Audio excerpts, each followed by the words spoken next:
Good morning students. Next topic है हमारे पास अबाइटिक एसिड। तो abietic acid is primary component of resin acid. So what are resin acids? These are generally the mixture of several carboxylic acid found in tree resins. तो resins क्या होते हैं कि generally हमारे जो प्लांट्स है उनसे गम जैसा एक सब्सटेंस बाहर निकलता रहता है, उसे हम रेजिन बोलते हैं। तो जो अबाइटिक एसिड है जनरली ये पाइन ट्रीज के रेजिन के अंदर हमें मिलता है।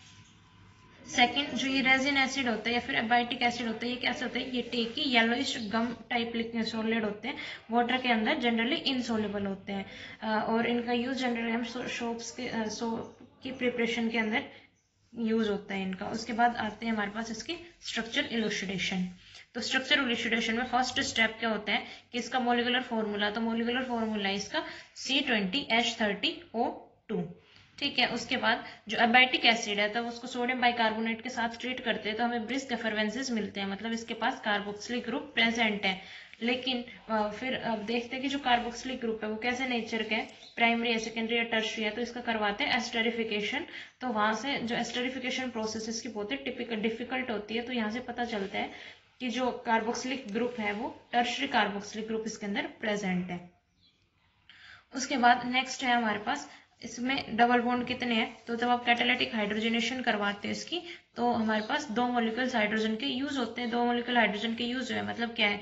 डबल बॉन्ड, दो डबल बॉन्ड इसके अंदर प्रेजेंट है। तो ये है C19H29COOH। इसका क्या बनेगा? C19H33COOH। ठीक है। एक तो COH का एक सब्स्टिट्यूएंट ग्रुप है, तो जो पेरेंट कार्बन है, जो पेरेंट चेन है वो क्या हो जाएगी? C19H30। ठीक है। C19H30 हुई तो जनरल फॉर्मूला यहाँ से क्या हुआ कि CnS2n-4, मतलब यहाँ से हमें कंफर्म हुआ क्या है, ये हमारा ट्राईसाइक्लिक कंपाउंड है। उसके बाद नेक्स्ट, इसकी तब हमने डीहाइड्रोजनेशन करवाई सेलेनियम के साथ, इसकी डीहाइड्रोजनेशन सेलेनियम के साथ करवाई तो वहां से हमें मिला रेटिन। और रेटिन मिलने से हमें क्या पता चला कि हम रेटिन की स्ट्रक्चर देखेंगे तो उसमें क्या होता है? फिनांथ्रेसिन न्यूक्लियस होता है। तो यही से पता चला कि जो अबाइटिक एसिड है हमारा फिनांथ्रेसिन डेरिवेटिव है। उसके बाद नेक्स्ट, इसकी करवाई हमने ऑक्सीडेटिव डिग्रेडेशन। अभी रेटिन की स्ट्रक्चर हमें निकालनी है, तो रेटिन से बाद में फर्दर फिर एबाइटिक एसिड की बता देंगे। तो रेटिन के स्ट्रक्चर के लिए फर्स्ट क्या किया? इसका ऑक्सीडेटिव डिग्रेडेशन करवाया। तो हमने देखा क्रोमिक एसिड के साथ तो क्या बना? रेटिनिक्यूनोन बना। उसकी ऑक्सीडेशन करवाई तो हमें कंपाउंड थर्ड की फॉर्मेशन हुई। फिर उसकी K2Cr2O7 के साथ ऑक्सीडेशन कराई, कंपाउंड 4 मिला। और फिर कॉन्सेंट्रेटेड केओएच मिला तो हमें मिला कंपाउंड 5th। तो अब हम इनकी स्ट्रक्चर देखेंगे। अब हमने देखा जो कंपाउंड 5th है वो क्या था? एक साइक्लिक अनहाइड्राइड की प्रिपरेशन कर रहा था। जो कंपाउंड 5th था वो किसकी प्रिपरेशन कर रहा था? साइक्लिक अनहाइड्राइड की। मतलब हमारे पास क्या है? दो कार्बोक्सिलिक ग्रुप है और वो क्या है? दो या उससे ज्यादा भी हो सकते हैं, और वो क्या है? हमारे एक दूसरे के एडजेसेंट है कंपाउंड नंबर 5th में। लेकिन कंपाउंड 4th में हमने देखा कि उसके पास कोई भी साइक्लिक अनहाइड्राइड की फॉर्मेशन नहीं कर रहा है। इसका मतलब एक COH ग्रुप है वो कैसा है? सेंटर रिंग की ऑर्थ पोजिशन के ऊपर प्रेजेंट है। ठीक है। उसके बाद नेक्स्ट, जो कार्बोक्सिल ग्रुप है वो कहाँ से डिराइव हुआ है? हमारा एल्काइल ग्रुप से डिराइव हुआ है रेटिन के अंदर। भाई जो सिंपल रेटिन देखा उसके पास तो था नहीं, तो यहाँ से क्या पता चला कि, और ऑक्सीडेशन पे कार्बोक्सिलिक ग्रुप आ गया। तो मतलब जो रेटिन, जो कार्बोक्सिलिक ग्रुप अब जो इन कंपाउंड्स में फर्दर आया है वो कहाँ से आया है? एल्काइल ग्रुप की, एल्काइल ग्रुप का जो है ऑक्सीडेशन से वहां से आया है। मतलब एक एलाइल ग्रुप प्रेजेंट है पोजिशन फर्स्ट के ऊपर। उसके बाद जो कंपाउंड थर्ड है वो कैसे बना है? सेकंड कंपाउंड से एक कार्बन के लॉस की वजह से, मतलब कि एक मिथाइल ग्रुप हमारा पोजीशन फर्स्ट के ऊपर प्रेजेंट है। फिर उसके बाद देखा जब हम कंपाउंड 4th को हीट किया तो हमें मिला फ्लोरीन, एंड 5th को हीट किया तो हमें क्या मिली? Biphenyl ring. तो यहाँ से हमें इन सारों की स्ट्रक्चर बताई। तो इनके बेस पे ये होती है हमारे पास रेटिन की स्ट्रक्चर।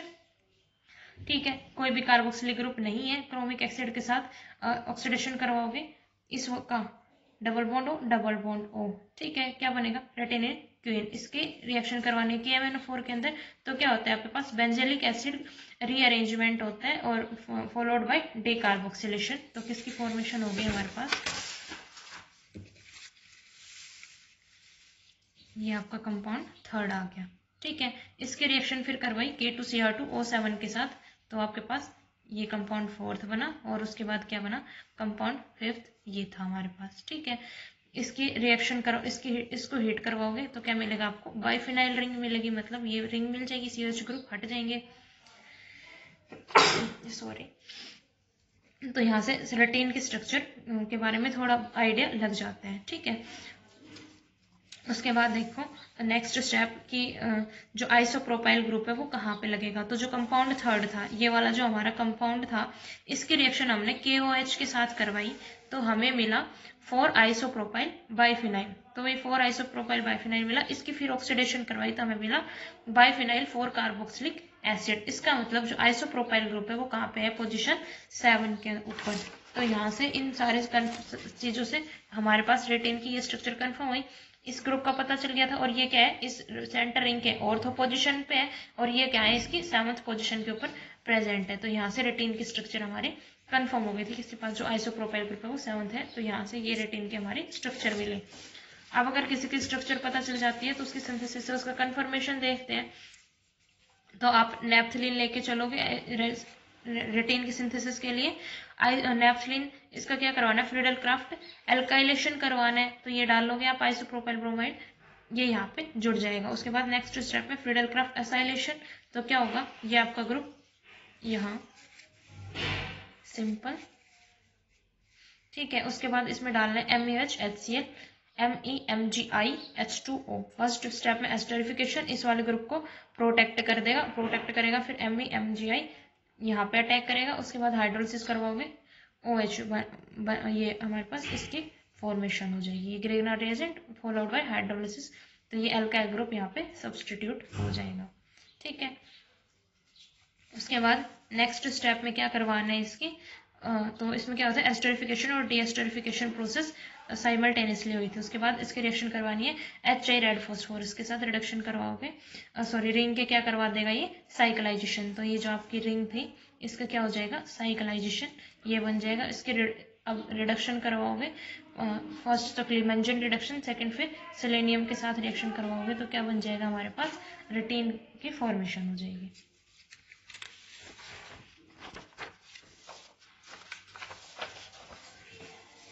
तो यहाँ से क्या पता चला कि जो एबाइटिक एसिड है उसके पास कैसा स्केलेटन है, रेटिन लाइक स्केलेटन है। तो रेटिन के पास क्या है, C18H18 है, तो C18H18 तो चला गया। अब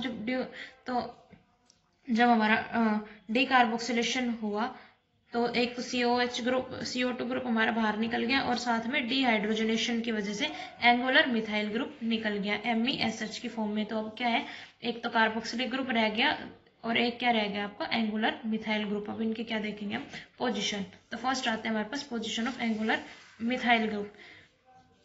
जो एबाइटिक एसिड है, तब हमने उसकी ऑक्सीडेशन करवाई तो हमें क्या मिला, 2 टाइप के ट्राइकार्बोक्सिलिक एसिड मिला, जिनमें से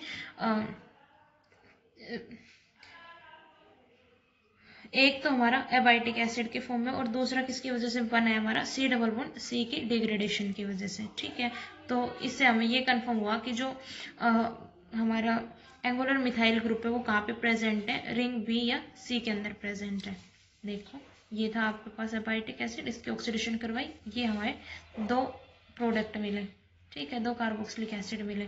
तो 2 कार्बोक्सिलिक एसिड हैज रिंग 1, तो 2 कार्बोक्सिलिक एसिड की एक रिंग है A।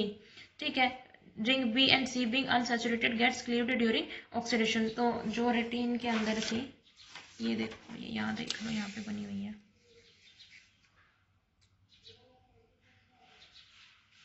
ये आपकी A वाली रिंग हो गई, ये B और C, ये रिंग A है, ये B है और ये C है।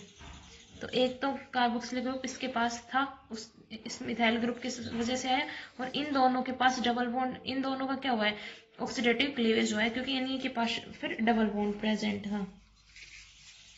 ठीक है, जो कंपाउंड डी था, अब हमारे पास कंपाउंड डी, इसने क्या दिया, सेलेनियम डीहाइड्रोजनेशन करवाओगे इसके, तो 1 2 3 ट्राई मिथाइल बेंजीन। और कंपाउंड ई ने दिया ये आपका कंपाउंड ई है, तो कंपाउंड ई ने दिया मेटाजाइलिन, मतलब दोनों मिथाइल ग्रुप एक दूसरे के क्या है, मेटा ग्रुप पे है। तो और इन सारी रिएक्शंस की वजह से हमने क्या बताया कि जो एंगुलर मिथाइल ग्रुप है वो हमारा कहाँ पे प्रेजेंट हो सकता है, C10 पोजीशन के ऊपर ही प्रेजेंट हो सकता है। तो ये आपकी रेटिन न्यूक्लियस रहा, इसकी जो 10th पोजीशन है वहां पे क्या मिलेगा, एक एंगुलर मिथाइल ग्रुप प्रेजेंट है एबाइटिक एसिड के अंदर। ठीक है, तो हो गई कंफर्म एंगुलर मिथाइल ग्रुप की पोजीशन। उसके बाद नेक्स्ट आते हैं हमारे पास COOH ग्रुप की पोजीशन। ठीक है, COH ग्रुप की पोजीशन के लिए ये हमारे पास था एबाइटिक एसिड, इसकी CH3OH के साथ रिएक्शन करोगे, एस्टरिफिकेशन प्रोसेस हो जाएगी, उसकी Na-इथेनॉल करोगे तो क्या बनेगा, एबाइटेनॉल बनेगा। उसकी रिएक्शन फिर करवानी है PCl5 के साथ, तो मिलेगा मिथाइल एबाइटिक एसिड। सल्फर के साथ डिस्टिलेशन करवाओगे, क्या मिलता है हमें, होमोरेटिन। होमोरेटिन की तब आप ऑक्सीडेशन करवाओगे तो हमें मिलेगा फिनाइनथ्रीन 1,7 डाइकार्बोक्सिलिक एसिड। और रेटिन की ऑक्सीडेशन के ऊपर भी हमें यही कंपाउंड मिलता है, तो हम क्या बोलेंगे कि इन दोनों के अंदर किसका फर्क है भाई, एक CH2 ग्रुप का प्रेजेंट फर्क है, तो मतलब क्या बोलेंगे कि इसमें जहाँ पे मिथाइल ग्रुप है वहीं इसमें क्या है, वो इथाइल ग्रुप है होमोरेटिन के अंदर। तो यहाँ से क्या कंफर्म हुआ कि होमोरेटिन के पास इथाइल ग्रुप है C1 पोजीशन के ऊपर। तो एक COH ग्रुप तो किसकी वजह से आ गया भाई, इसके अंदर आइसोप्रोपाइल ग्रुप की वजह से, जो हमें अभी देखा था कि 7th पोजीशन पे आइसोप्रोपाइल ग्रुप है, तो इसकी वजह से आया। और सेकंड किसकी वजह से आया है, इसके इथाइल ग्रुप की वजह से आया है। तो जो दूसरा कार्बोक्सिलिक एसिड है वो कहाँ पे मिलेगा, हमारे 4th पोजीशन के ऊपर यहाँ पे मिलेगा। इसकी ऑक्सीडेशन थी, तो इसकी ऑक्सीडेशन से है, तो मतलब कार्बोक्सिलिक एसिड ग्रुप हमारा इस पोजीशन के ऊपर प्रेजेंट है। उसके बाद डबल बॉन्ड की पोजीशन देखेंगे। डबल बॉन्ड की पोजीशन से क्या देखेंगे कि मैलिक एनहाइड्राइड के साथ इसको रिएक्शन करवाई तो एडक्ट्स की फॉर्मेशन हुई, मतलब हमारे डबल बॉन्ड्स कैसे हैं, कॉन्जुगेटेड है। फिर उसकी लैम्बडा मैक्स देखी यूवी विजिबल स्पेक्ट्रम के अंदर, तो हमें मिली 238 नैनोमीटर। अब जो डबल बॉन्ड है वो हेटेरोएनुलर भी हो सकते हैं, होमोएनुलर, लेकिन होमोएनुलर के लिए पेरेंट कार्बन जो पेरेंट लैम्बडा मैक्स वैल्यू होती है वो हमारे 253 होती है। यहाँ पे तो कितनी मिल रही है, 238, मतलब हमारे डबल बॉन्ड्स कैसे हैं, हेटेरोएनुलर, दोनों अलग अलग रिंग के अंदर प्रेजेंट है। उसके बाद तब हमने इसकी रिएक्शन करवाई KMnO4 के साथ, तो हमें एक प्रोडक्ट मिल रहा था आइसोब्यूटायरिक एसिड। अभी आइसोब्यूटायरिक एसिड की फॉर्मेशन की वजह से ये कंफर्म हुआ कि हमारा जो डबल बॉन्ड है वो कहाँ पे है, या तो कार्बन, ये देख लो, या तो कार्बन 12 और 13 के बीच में है, और या फिर किसके बीच में, 13 और 14 के बीच में। अब हमने देखा कि जो दूसरा है डबल बॉन्ड वो कहाँ है, दूसरी रिंग में, और है दोनों कॉन्जुगेटेड, तो उसके लिए जो हमारे पास बन सकता है अरेंजमेंट वो यही बन सकता है कि वो कहाँ पे हो, 13-14 के अंदर, और दूसरा कहाँ हो, 7th और 8th के बीच में हो। तो इन सारी बातों से जो एबाइटिक एसिड है उसकी स्ट्रक्चर कंफर्म ये होती है कि 7th पोजीशन पे आइसोप्रोपाइल ग्रुप, ये 13, 14, 8, 7, 8 पे डबल बॉन्ड आ गए हमारे। यहाँ 4th पोजीशन पे क्या आ गया आपका COOH ग्रुप, और यहाँ पे 10th पे क्या आ गया आपका एंगुलर मिथाइल ग्रुप। तो ये क्या हो गया आपकी एबाइटिक एसिड की स्ट्रक्चर। उसके बाद बात आती है इसकी स्टीरियोकेमिस्ट्री की। स्टीरियोकेमिस्ट्री की बात करें तो जो हमारा एबाइटिक एसिड है उसके पास 3 कायरल कार्बन है, एक हमारा C4, C9 और C10। तो 3 हमारे पास क्या है, कायरल कार्बन है। जो मोर स्टेबल फॉर्म है उसमें क्या है कि जो C10 मिथाइल ग्रुप और C9 हाइड्रोजन एटम है वो क्या हो, एक दूसरे के ट्रांसफॉर्म में प्रेजेंट हो। तो ये क्या होगा इसकी स्टीरियोकेमिस्ट्री। तो ये आपस में एक डबल बॉन्ड रह गया भाई, यहाँ पे डबल बॉन्ड लगा लेना। तो ये क्या होंगे, ट्रांसपोजिशन पे मिलेंगे एक दूसरे के। जो C4 कार्बन, जो C10 पे क्या है आपका मिथाइल ग्रुप, और C9 के ऊपर क्या है आपका ये हाइड्रोजन ग्रुप, सॉरी इस H क्यों लिखा है यहाँ पे, CH3 ग्रुप है। तो ये दोनों क्या है, एक दूसरे के ट्रांसपोजिशन के ऊपर प्रेजेंट है। इस तरीके से इसकी स्टीरियोकेमिस्ट्री आप डिफाइन कर सकते हो। ठीक है, स्टीरियोकेमिस्ट्री हो गई। उसके बाद बात आती है इसकी सिंथेसिस की, बायोसिंथेसिस की।